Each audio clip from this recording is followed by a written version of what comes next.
बच्चों, आज मैं क्लासिफिकेशन ऑफ लिविंग ऑर्गेनिज्म के नेक्स्ट वीडियो के बारे में बता रहा हूँ, जिसके आधार पर के किसी भी जीवों को जो है क्लासिफाइड किया गया है। सबसे पहले अरस्तु के अनुसार प्लांट्स को 3 भागों में बांटा गया, एक ट्री, दूसरा हर्ब्स और तीसरा सर्ब्स। जबकि एनिमल्स को आरबीसी की उपस्थिति के आधार पर 2 भागों में बांटा गया है, जो कि कुछ ऐसे एनिमल्स हैं जिसमें के आरबीसी पाए जाते हैं और कुछ ऐसे हैं जो जिसमें कि आरबीसी एब्सेंट रहते हैं। आर.एच. व्हिटेकर द्वारा क्लासिफिकेशन के लिए एक मेन आइडिया दिया गया, जिसके आधार पर 5 किंगडम क्लासिफिकेशन को जो है क्लासिफाइड किया गया। तो सबसे पहले देखेंगे कि इन्होंने मोड ऑफ न्यूट्रिशन दिया, भोजन। तो ये कुछ ऐसे ऑर्गेनिज्म होते हैं जो कि ऑटोट्रॉपिक होता है, ये अपना भोजन स्वयं बनाते हैं, और कुछ ऐसे हैं जो कि हेटेरोट्रॉपिक होता है, ये अपना भोजन किसी दूसरे जीव जंतु से प्राप्त करते हैं। दूसरा, types of cells found in the body, ये प्रोकैरियोटिक सेल्स भी हो सकता है या यूकैरियोटिक सेल्स भी हो सकता है। कुछ ऐसे हैं जिसका कि थैलस बॉडी होते हैं।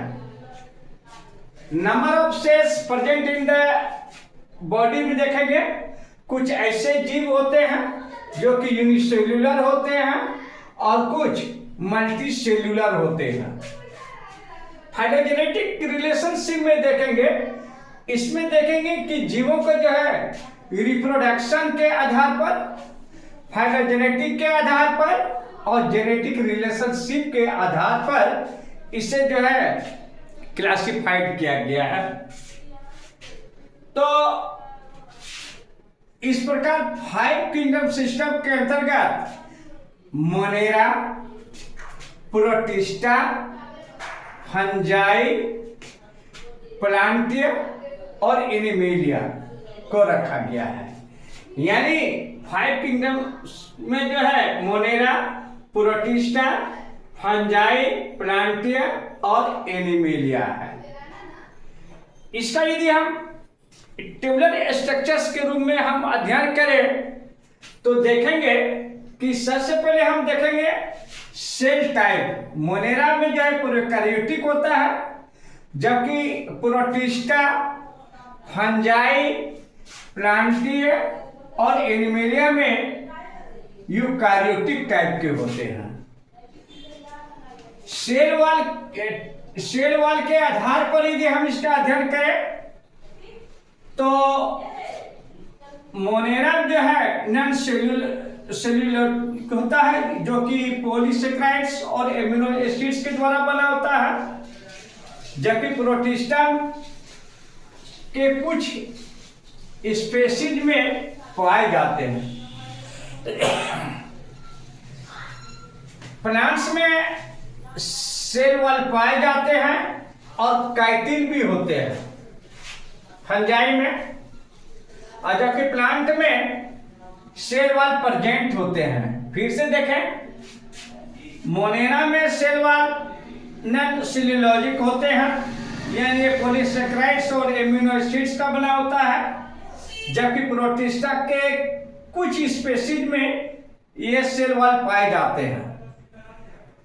फंजाई में सेल वॉल पाए जाते हैं और उसमें काइटिन भी होता है, जबकि प्लांटिंग में जो है ये सेल वॉल पाए जाते हैं और एनिमेलिया में ये एब्सेंट होते हैं। क्या होते हैं? एब्सेंट। इसी प्रकार न्यूक्लियर मेम्ब्रेन के आधार पर यदि हम इसको डिफरेंस करें तो देखेंगे कि मोनेरा में न्यूक्लियर मेम्ब्रेन एब्सेंट होते हैं, बाकी प्रोटिस्टा, फंजाई, प्लांटिया और एनिमलिया में प्रेजेंट रहते हैं। बॉडी ऑर्गेनाइजेशन के बारे में यदि बात करें तो मोनेरा और प्रोटिस्टा का बॉडी सेल्युलर बॉडी होता है, जबकि फंजाई में मल्टीसेल्युलर होता है और लूज टिश्यू का बना होता है बॉडी। प्लांट में जो है ये टिश्यू लेवल के और ऑर्गन लेवल के पाए जाते हैं, जबकि एनिमलिया में टिश्यू, ऑर्गन और ऑर्गन सिस्टम लेवल के पाए जाते हैं। यदि मोड ऑफ न्यूट्रिशन की बात करें तो मोनेरा में ऑटोट्रॉपिक और हेटेरोट्रॉपिक दोनों होते हैं। ऑटोट्रॉपिक में फूड का सिंथेसिस जो है केमोसिंथेटिक विधि द्वारा या फोटोसिंथेटिक विधि द्वारा होता है, जबकि हेटेरोट्रॉपिक में ये सेप्रोफाइटिक हो सकता है या पैरासाइटिक भी हो सकते हैं। जबकि प्रोटिस्टा में ये ऑटोट्रॉपिक होता है और ये फोटोसिंथेसिस के द्वारा होता है। कुछ ऐसे भी ऑर्गेनिज्म है जिसमें के हेटेरोट्रॉपिक होते हैं। फंजाई की केस में देखेंगे तो मोस्टली ये हेटेरोट्रॉपिक होते हैं, जिसमें कि न्यूट्रिशन सेप्रोफाइटिक या पैरासाइटिक होते हैं। प्लांट में देखेंगे ये कंप्लीटली ऑटोट्रॉपिक होते हैं, जिसमें कि फोटोसिंथेसिस के द्वारा भोजन का प्रोडक्शन होता है और अपना भोजन ग्रहण करते हैं।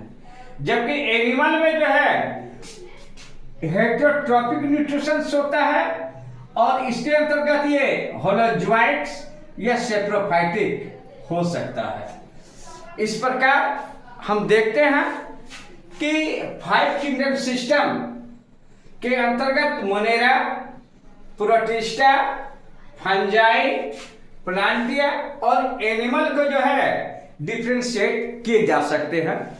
इसके विस्तृत जानकारी आगे की वीडियो में दी जाएगी। यदि आपको ये वीडियो पसंद हो, सब्सक्राइब करना जरूर करें और वीडियो को लाइक करना ना भूलें। धन्यवाद।